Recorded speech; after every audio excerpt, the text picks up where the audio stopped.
Info 243 au cœur de l'actualité. Au cœur des questions d'actualité, mesdames et messieurs, bonjour et bienvenue.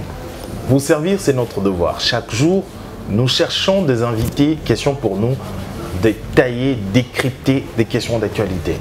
Lelo ezali esengo mingi ya kosolo makambo matali mboka na biso nanani azali bongo moko ya bacadre ya UDPS mais également azali candidat gouverneur pour na Bandundu na yito kosolo makambo matali politique élection na makambo o etali mususu aspect ko déranger ba congolais na partie est ya mboka na biso. Il s'agit bongo ya mwana mboka Riche Tempête Mbote. Mbote Ndeko Raphaël Pembote dans Valandignon sur Info 243. Alors Bilili Ekola qui c'est déjà descente na yo na Bandundu comme d'habitude aux ara toujours na bande de foule et Mbakayo mais après 4 ans au Tikali Mosika il y a makamwatali élection parce que vous avez qui candidat député, candidat gouverneur, est-ce que est fragilisé plutôt leadership na haute sur terrain na kamatali élection non, non, c'est le contraire, fragiliser Penzate et renforcer Koutou en rapport avec tout ce qui se passe dans il y a province Wana et Loupé notamment dans la ville de Bandundu. Et fragiliser et renforcer. C'est-à-dire nous sommes dans la période de la campagne, il y a un et Monani, les ville de Bandundu, circonscription à Bandundu ville, Bazali sous na député, Pambate Mouto Batinda na parlement, ba invalidé donc totikala sans siège. Voilà pourquoi Tosengaka toujours dans population ba yé ba kopona ba nani oyo ba ko tinda pour ba lobela bango donc et renforcer ba moni abi non na bimi le prophète mungo boy tant na ndaki ko lobana bango bazo yokate et puis belé ba yé vraiment ko komi condiment comme il est là, que ça mea culpa, que non, il fallait toyoka kiote, tala lelo oyo, mutagolo belabiso, azate, totikali, bana bitike, toza na défenseur te, et là comment que sont les cas malongate. Alors, lelo et ceux qui ont tali province, 4 ans passés ou 5 ans passés, na province il y a Bandundu, ndenge nino komoni yango lelo aujourd'hui après quelques temps aux Onglisokuna. Kozong alangai en tout cas pour na Rosala Bosembo population zakolela. Population zakolela mingi na oitali bongo nzela. Nzela et baby makasi. Banzela osengeli na bango batambola ba ino bimisa biloko na bango na babilanga po ba koma na Kinshasa, c'est très difficile. Bazolela yango. Et moi, espoir na bango etikali na ba projet oyo ya 145 territoires. Les bazos et la va retomber nango et quitter la bango pe le cours na ville ya Bandundu parce que ba territoire les a tout autour. Tango bagozwa moi ba misala wana et permettre bango ba respirer moi muke parce que bazo même poids mingi na ville na ba territoire. Alors, Bandundu, ils ont un grenier agricole qui peut permettre de lire sans pour autant que y ait or, sans pour autant que y ait diamant, mais moutako les lanzalate. Et le konini et ça la raison aujourd'hui que Bandundu s'est développé dans un moko na noté et ça n'a pas si, mais également le pont éco servir Congo et l'IA. N'a rien prendre en il Bandundu et que ça les mater. Qu'est-ce qui est à la base en fait? Il y a contraste que s'est présenté dans la population. Et ça li politique générale d'abord ya mboka. Depuis Kala to mi pesa kamingi na o etali bongo sous-sol. Diamant, or, cuivre, tout bêta kamingi masolo ya diamant. Le Congo c'est un pays riche, tout ça or, tout ça cobalt, tout ça boy, tout ça tout beau ça na domaine agricole. Yango et lobamaka penza mingite. Lelo oyo na my chef de l'État a lobby la revanche du sol sur le sous-sol. C'est-à-dire qu'on diversifier un peu l'économie en boka total vers oyo tokoki ko consommer directement na basani na biso.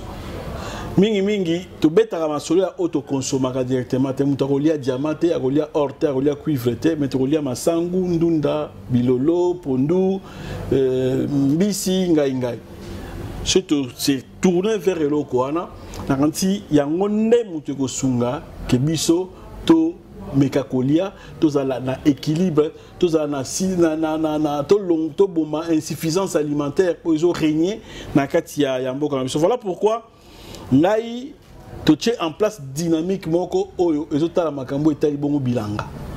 Nous encadrons un peu bandeko nyonso o bana misala ya bilanga kuna na kati ya ville ya bandundu pe na ba périphérique na yango.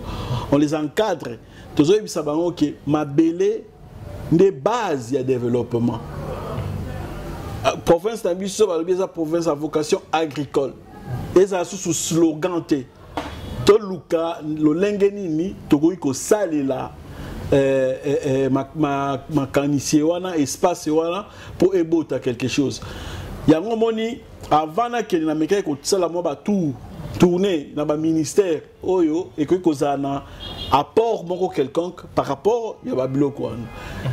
Malheureusement na ministère ya agriculture na joie qui occasion te ya okutana na ministre rendez-vous le lobby et salama kité na kenda ke pas ministre de santé to sololi na oyo asengeli kotia en place pour la province wana et luka ko exploiter aux gens nécessaire. Le ministre la jeunesse Yves Bunkulu, il était même prêt à opérer sa tracteur auto kende na yango pour permettre tout ça la misala au yabilanga. Malheureusement, secrétaire général du ministère azalaki sur place et pas wapi oyo ba tracteur wana ngaki zo mapona ngo remettre na jeunesse yakuna ba kota na misala ya bilanga.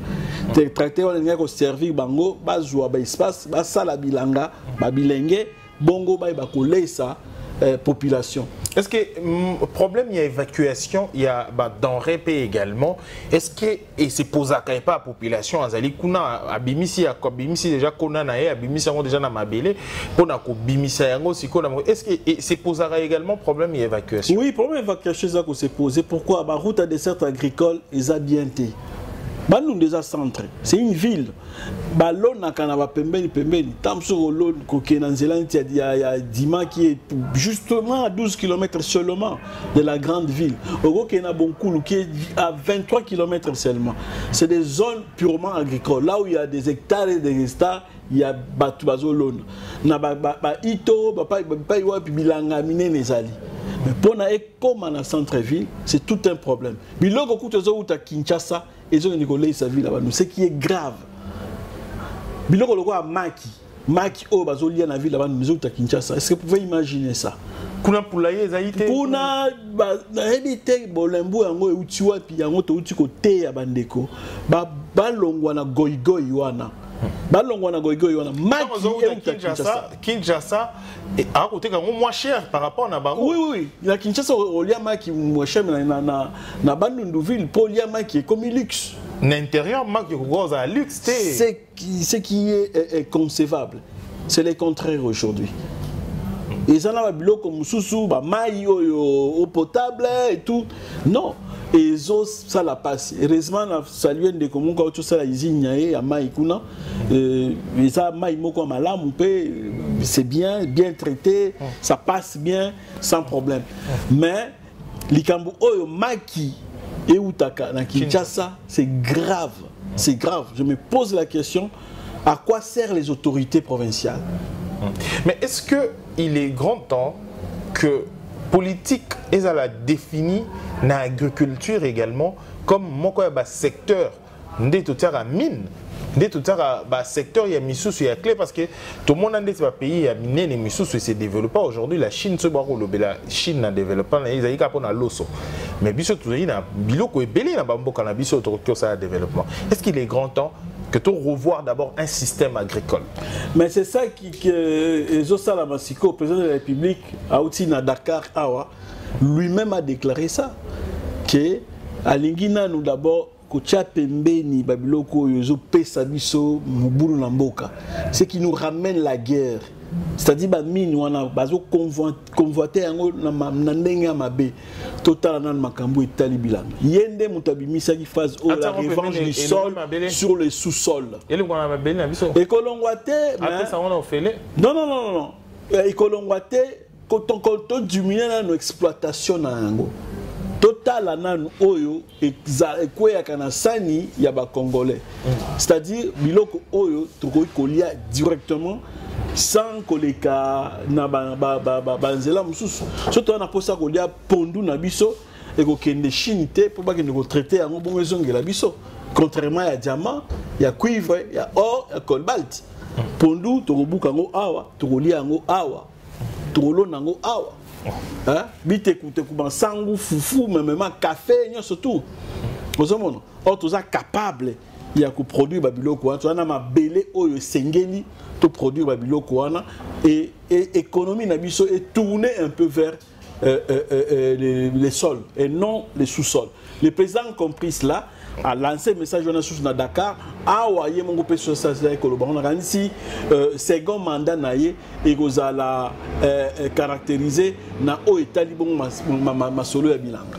Alors tout sur la makambo batali siko mboka na biso Congo na partie est ya mboka na biso olobi ke moko makambo ko bende la biso makambo to e ko bende la biso kokoso ezali makambo etali kitana biso.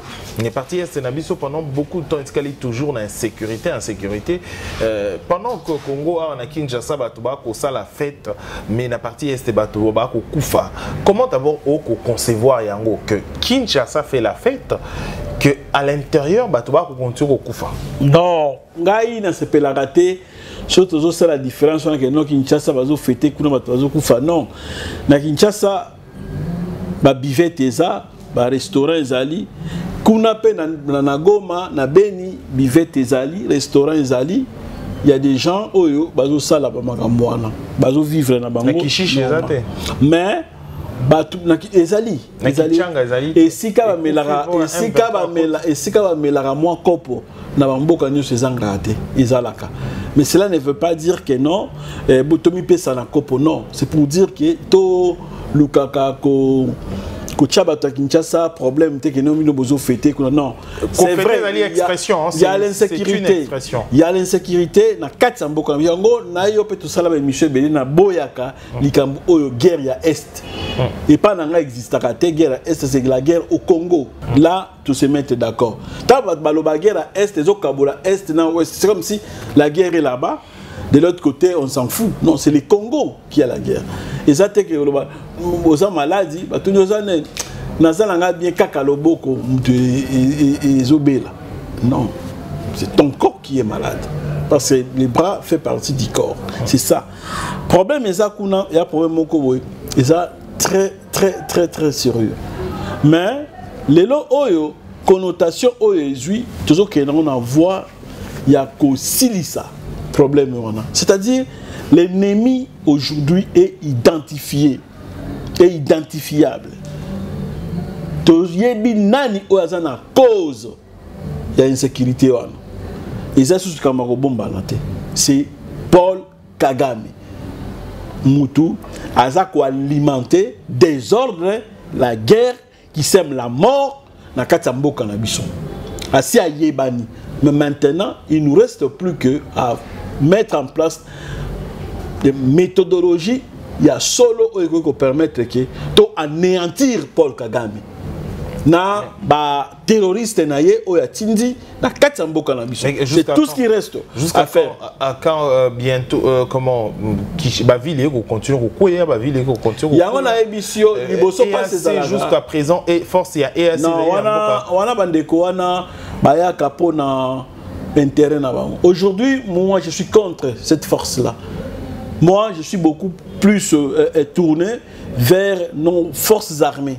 C'est-à-dire FARDC, Bapesa yango bibundeli, il y a solo biso moko toza capable lelo, il y a aussi la maman batouana. Bandeko nyonso bayaka, bauti na Kenya, bauti na Uganda, bauti wapi, bayaka pour nous fragiliser biso et puis pour nous continuer que la Rwanda Nzela, il y a quoi attaquer mboka na biso. Aujourd'hui, FARDC baza capable, il y a ko silisa bitumba o isa côté kuna.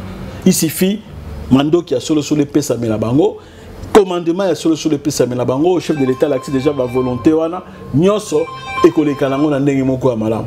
Donc ba EAC, ba tout ça ba MONUSCO, ba bloc wana nyonso tout en tout cas et c'est la biso ba kongo to bossa na ba biloko wana to tourner vers force na biso moko makiavel la loba yango guerre oyo ba gagnaka yango na munduki ya voisin ya mopaya ezaka elengite ezaka victoire moko ya malonga tezaka amer parce que lobi bakobalukela bino susu yango tozomona parce que Laurent Désiré Kabila ayaki na ba Rwandais alobi a libérer mboka nso na ramenaki ba problème ba cause dango ba conséquence nango yango nyonso biso tozomona tilelo. Donc toza na difficulté ya kobimisa ba Rwandais oyo Kabila Laurent akotaka na bango na kati ya Congo. Ce qui lelo ba Congo ba kolandela yo ba kolanda biso pe s'il faudra dresser une situation vraiment aux alliés actuels ya partie est ya mboka na biso okoki oloba nini so il faut diagnostic moko ya yo. Diagnostic ezali ke partie est ya mboka baza na insécurité totale ba koti terrorisme et koti na kati ya partie est ya mboka na biso. Donc c'est une partie oyo ke ba étranger ba envahir yango pour nkita na biso. Donc aujourd'hui situation yango wana et qui parti yango pe biso pe ba congolais et longola mokonzi ya mboka tolobi ke tokotika ata millimètre carré moko te ya mboka na biso na maboko ya qui que ce soit. Donc c'est ça. Alors, comment yo komona ce qui ont lancé par Wakongomani personnellement na yo a vu na yo ce qui ont lancé quelque chose et pas Wakongomani comme moi au bazali na partie est na biso pour cette situation. Comment bakoki ko se prendre, comment attitude ni bakoki ozo pour en finir avec cette situation? Non, attitude des hommes moko kako ba mesana kozala na yango parce que bandeko wana soki bazaki na attitude bazana ngo tene etenya mboka na siekenda. C'est parce que détermination na bango, volonté na bango ya ko appartenir na République démocratique du Congo na forme na yango depuis l'indépendance jusqu'à aujourd'hui, détermination dans des salariés tous à la bombe. Ceux qui vont découvrir va céder de tout aussi la nakala. Alors, mais Lélo, pendant que le Tozali attaquait, agressait, mais une grande mobilisation pour recevoir le pape à Kinshasa. Et Kokiko comme ma distraction dans la situation ils allaient dans le cannabis aujourd'hui parce que population elle un peu dans non, rien à voir.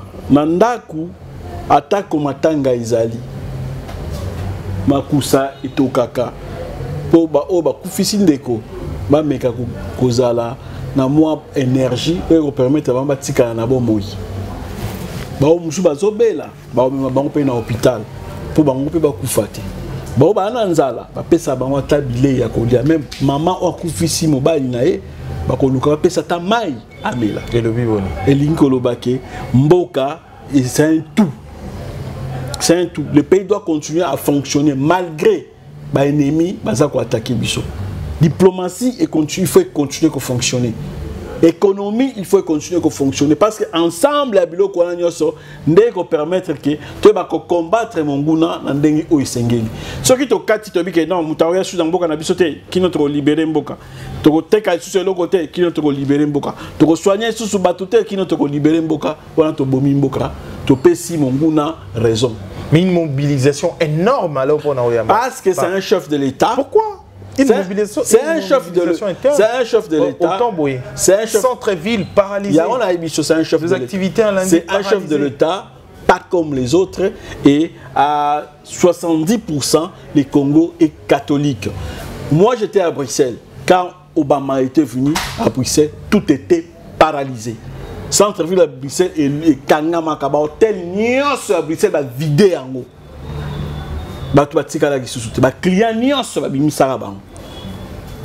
Et pas c'est comme si Bissot a inventé Mokili. Non. Pape a n'importe quel chef de l'État. A n'importe quel chef de l'État. Mais Moutou a n'importe baby ça. Makambu oh ya Pape ezali bongo ambongo. C'est lui qui veut détruire ça. C'est lui qui veut donner connotation moko boye ya mabe.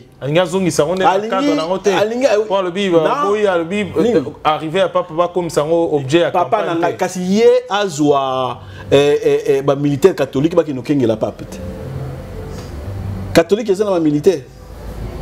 Catholique bazana mbongo ya koyamba pape. Catholique azana eloko koyamba nini te? catholique ba na capable de capacité à sécuriser pape. Ayebite rambon a ngi bisa batu. Pape asa chef de l'état. Vatican est un état. Vatican est un ambassadeur na awa na République démocratique du Congo. Atika koko sabatu non état l'église catholique.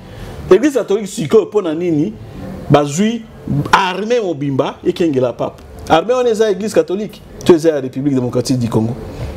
C'est un cardinal, depuis qu'il est là, il ne fait que nous distraire. Et aussi, ça sens l'église catholique. Moi, je suis catholique. Mais ce que le cardinal fait, ce n'est pas bon pour la République. Il est en train de nous distraire. Mais est-ce que Zaki court, Zaki pour nous recadrer, André, plutôt Mbatate, honorable Mbatate, ou le Baki, ceux qui l'élo, et Papa Yéa, Zali, pour le président de la République, catholique, voter sous le pape. Pourquoi politiser une affaire religieuse? Qui a invité le pape ici? C'est Ambongo. Ambongo, non. C'est le chef de l'État qui est allé lui-même demander au pape de venir ici. Ils ont dit catholique. Catholique, c'est le président de l'image de Zali. Quand le chef de l'État est allé en Italie, à Rome, dans le Vatican, à Sengaka Pape, dans l'interview, il y a président dans la radio Vatican. Il était clair. Non, dans Sengina Pape, Aya, dans l'invitation, Aya, dans la République démocratique du Congo. Est-ce que c'est lui, Ambongo, qui est allé là-bas demander au pape de venir? Non. Il doit arrêter ça. C'est un cardinal qui nous pose des problèmes. Et il nous pose des problèmes. Pourquoi? Sérieux. C'est quoi le problème? En fait, cardinal Ambongo. Pourquoi est-ce que des relations entre Église catholique la politique ils aura toujours un peu tendu. Depuis Etchaou, hein, je pense, Maloula, Etchaou et les restes, cardinal Mosengo, Baronion sera toujours avec de problèmes vraiment à couteau tiré na politique. Je vais expliquer, oui, c'était simple. L'église, ils aura toujours côté à faible. Hein? Côté à faible, côté à opprimé. C'était ça les combats de l'église à soutenir Michel. Mobutu, c'était un dictateur qui avait privé aux Zaïrois de l'époque leur liberté. C'était normal que cardinal Maloula Azala Pemedi pour aider la population Longwa, na Boumou, na Mobutu. Après, c'était Etchao. C'était normal. Les Kabila sont venus maintenir la dictature.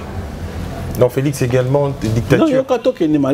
Non, Mosengo est arrivé à maintenir la dictature. Et on a tout fait ensemble avec Mosengo pour démanteler Kolongo à la carte de la dictature. Kolongo est dans la carte de la dictature. Tout côté dans passation de pouvoir pacifique.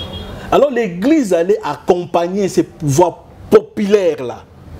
Parce qu'aujourd'hui, les opprimés, oh y a lobby, bango oh bana pouvoir. Il fallait que l'église ait une stratégie de accompagner le pouvoir wana pour ébattre. Maintenant, avec un rôle accompagnateur. Si, c'est ça le rôle aussi de l'église. L'église allait accompagner. Parce qu'aujourd'hui, majorité à Batou, baza ko espérer que ko kangama batu no kangama papa et ça la masuste ko boma batu assassinat commandé eza isusuté ko buka ba marche eza lisusuté ko kende ko kanga batu na clandestinité ezo ça la masuste. Mais l'église reste toujours na mauvais côté. Ba ça le problème en bon eza problème de gratuité d'enseignement. En Bongo, c'est le seul cardinal qui a bénéficié de millions d'enseignements. Et ça, là, est pas si. Les millions que bénéficiaient les cardinaux, les métropolitains, c'est-à-dire l'évêque de Kinshasa, chaque élève va déverser pour lui. Dans le cas de frais scolaires, les frais l'État a sali gratuité et ils ont soigné. Ah non, le problème, ils ont problème pécuniaire. Les armes à Mambongo, c'est clair. Toloba, dernier point où Ezali Makambo Matali. Jour après jour, il y a des accusations. Nabato a dit à ceinture à président de la République. Vous avez suivi comme moi. Vidéo Moko et Média Moko Vox Africa. Vous avez suivi comme moi. Des gens au bassin d'entourage à chef de l'État, ils sont cités. Naba, grosse affaire alors, il y a corruption, détournement. Somme moko colossal. Oyeko bangisa mbongo wana ba ko tongi na ngata ba école na ba nini ba hôpitaux aujourd'hui. Est-ce que aujourd'hui virus oyo papa Etienne na bandaki ko lobela ko le bomimboka ezali ko yiba mbongo et zui bayi aujourd'hui au pouvoir, est-ce que le virus également est contagieux tout comme na pouvoir? Non, biso Toza ba sans touter. Le président Tshisekedi a cloné ba Congolais. Il était obligé de travailler avec les mêmes Congolais où on a combattre. Le même Congolais. Mais la différence ici entre notre régime et le régime passé, que nous-mêmes nous dénonçons ces voleurs-là. Avant, ils se protégeaient entre eux. Il y a bon, ils ont moi, ils ont de gauche à droite, mais ici. Mais ils ne remboursent pas. Non, processus. Ils ne purgent pas leurs peines. Processus, pardon, il y a remboursement. Et ça, peut-être, on a bien dessiné, mais il y a quelque chose qui retourne. Marabo est à l'IPEN, et ça a problème. Il y a chef de l'État, aligné, partage à pouvoir, ils ont la claire. Le problème est à pouvoir judiciaire. Les présidents n'entrent pas dans cette histoire. Aligné au côté pour un dictateur. C'est le pouvoir judiciaire qui doit s'organiser. Nous avons les trois pouvoirs, législatif, exécutif, judiciaire. Les judiciaires, jusqu'à aujourd'hui, parmi les trois pouvoirs, le faible, ils sont judiciaires. Parce que on pourra dire état des droits, ils sont faibles. État des droits politiques à PSI go. Mais justice, l'état des droits, c'est la justice. L'état des droits, c'est la justice. Justice, ok, non. Justice, ok, non. Politique, azako, koko tate na kati. Vous comprenez? Ah, ouais, politique est boy kokota. Mais justice, il y a mon sala musala na comme il faut. Alors sala musala na comme il faut. Et puis, biso tozo dénoncer. Ezala uza nani. Ezala uza nani. Ce qui to yebi ke yo ne moto yibi boy. Biso mongo tozo dénoncer ba. Mais il est le magistrat suprême. Jusqu'à quand? Le magistrat suprême, ce n'est pas un dictateur. Ce n'est pas un dictateur. Magistrat, il est là. Il est là, réguler, mais quand on a procès, on a magistrat. Allô, Moutouana, faut condamner. Non. Là, alors, comment au moniteur président balayé un peu Cournaille aujourd'hui? C'est quelque chose que tout le monde espérait depuis longtemps. Parce que ils ont découvert accompagner mon conjoint, comment il n'a pas excès. Comment il n'a pas excès parce qu'ils pensaient que Baza est intouchable, ils pensaient que le chef de l'État a sanctionné Bangote, a sala Bango le côté et comment il n'a pas excès. Ce n'était que normal où il est arrivé et arrivé. On attendait ça depuis. C'est par cette phrase que to komiko fungola kokanga plutôt porte na biso pour la édition na biso ya lelo bon mboka riche un peu de kokoyo ça va kongobani nini pour na totia terme na édition na biso ya lelo na koyebisa na bandeko nyonso ke to désespérité parce que mboka na biso ils ont appelé un jour il y a que vivre bonheur total. Volonté oyo mokonzi mboka za na ngo tozala plutôt na tendance ya ko soutenir oyo azali ko sala to memaye pour atteindre ba objectif nae et puis na bandeko nyonso oyo tozala ki na bango na Bandundu ville na pesi bango merci na accueil, merci na accompagnement, pe merci na oyo nyonso elobama kikuna. Je crois que na mikolo za koya to banda ko cha en pratique likambo moko tozoko ba ko toke ba porte awa poto joie oyo ezali bongo droit il y a une nouvelle au état libongo social et développement. Merci. C'est par ici que nous mettons terme à notre édition, mesdames et messieurs. Merci de l'avoir suivi. On se retrouve prochainement pour une prochaine édition. D'ici là, portez-vous bien. Au revoir. Au revoir. Merci. Info 243 au cœur de l'actualité.